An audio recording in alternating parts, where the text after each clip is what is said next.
Another aid flotilla en route to Gaza. This one was also intercepted by Israeli forces before reaching the besieged territory. A number of activists were on board the vessel named Freedom for Gaza.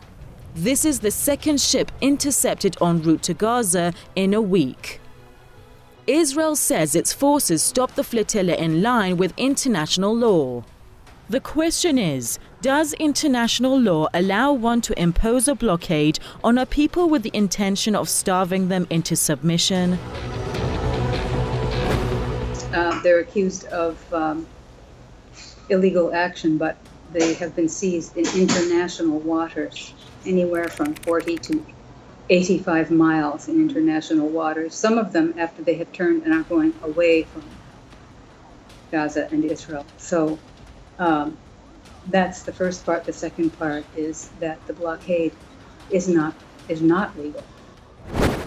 The activists boarding Freedom for Gaza say they intended to help the Gaza people who have been under Israel's all-out siege since 2007. People in Gaza have not one human right. If you read the Declaration of International Declaration of Human Rights, people in Gaza have not one. So there's really nothing Israel can say about a humanitarian campaign, a project to support human rights for everybody, for all people. That's what the flotillas are about. That's what they're working towards. Some observers liken Gaza to World War II concentration camps where the Nazi regime of Germany packed people they hated with the final goal of destroying them. The dire situation under which Gazans are living has drawn condemnation from rights groups and the UN on numerous occasions. Israel's response to the condemnations? Defiance.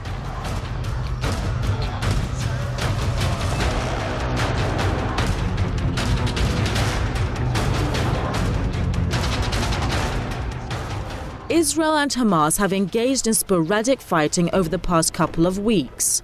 Israeli warplanes bombed Gaza several times, while its artillery and tanks shelled the region.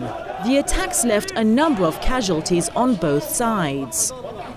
As usual, Egypt mediated a truce between the two sides. Israel and Hamas do not trust each other. I would look at history. I would look at history, maybe,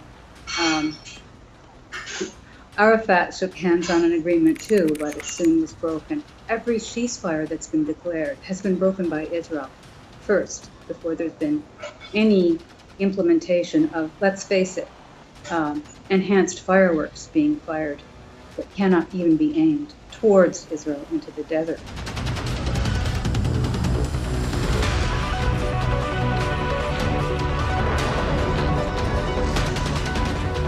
Israel has pressed ahead with a deadly crackdown against Palestinians since March 30th, when the Great Return rallies by Palestinians started. Scores of Palestinians have died ever since. The Israeli siege and its simultaneous crackdown have worked together as a double-edged weapon against Palestinians.